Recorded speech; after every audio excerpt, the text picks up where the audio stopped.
Hauteur de Mamilla, quartier de Jérusalem-Ouest qui relie moderne et vieille ville. Ce soir, c'est dîner de gala. Elnet, une ONG qui œuvre pour les relations entre l'Europe et Israël, a organisé la venue d'une délégation de parlementaires français. Objectif, faire découvrir Israël à ses députés de l'Hexagone.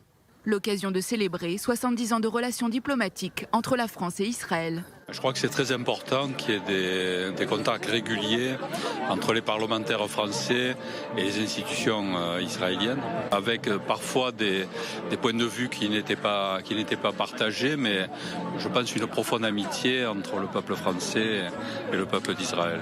Alors moi j'annonce tout de suite la couleur, je suis complètement biaisé parce que j'ai un amour assez fort pour ce pays.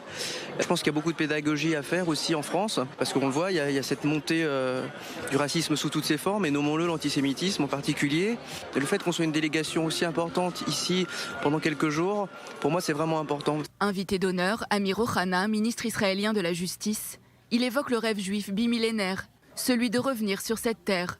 Une histoire que beaucoup des députés présents ici découvrent pour la première fois. C'est une première pour moi, un premier déplacement en Israël, et je pense que comme tout Européen, la première fois qu'on vient sur des terres qui sont quand même remontent aux origines de notre culture, on est quand même un petit peu transformé. Je suis changé ce soir. Je suis plus le même que ce matin avant d'avoir visité Jérusalem. Un cocktail sur la terrasse de cette immense villa, puis les députés Aurore Berger et Meir Habib s'adressent à l'Assemblée.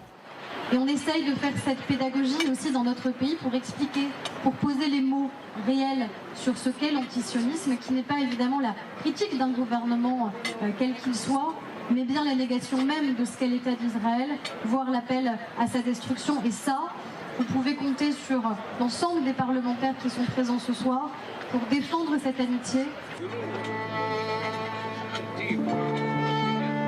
Plusieurs députés sollicités par Elnet ont refusé ce déplacement en Israël. Pour les autres, malgré parfois certaines réserves, ce voyage est un bouleversement. Je ne suis jamais venue en Israël parce que j'avais des états d'âme ou une certaine inquiétude ou une certaine réserve, je ne sais pas.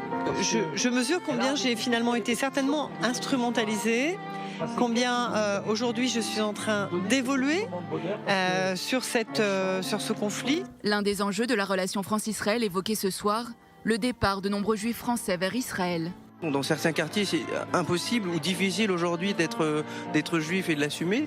C'est tragique, mais c'est quand même une réalité.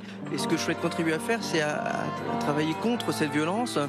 Et parfois, pour travailler contre la violence, il faut y aller aussi violemment, politiquement. La France est un pays qui veut combattre l'antisémitisme, mais qui a un problème avec la haine d'Israël et l'antisionisme. J'attends ce que la France change de logiciel. On continue à avoir les mêmes anciennes solutions qui ont échoué totalement. Il faudrait quand même passer au-delà des paroles au niveau des actes.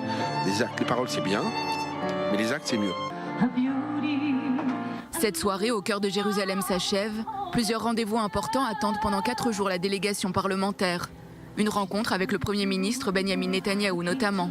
La paix est inévitable, a déclaré le ministre Amir Ohana. Un vœu prononcé dans la ville symbole du conflit israélo-palestinien. Pour l'heure, un sentiment semble partagé par tous, celui d'avoir saisi une dimension plus complexe et plus contrastée du pays.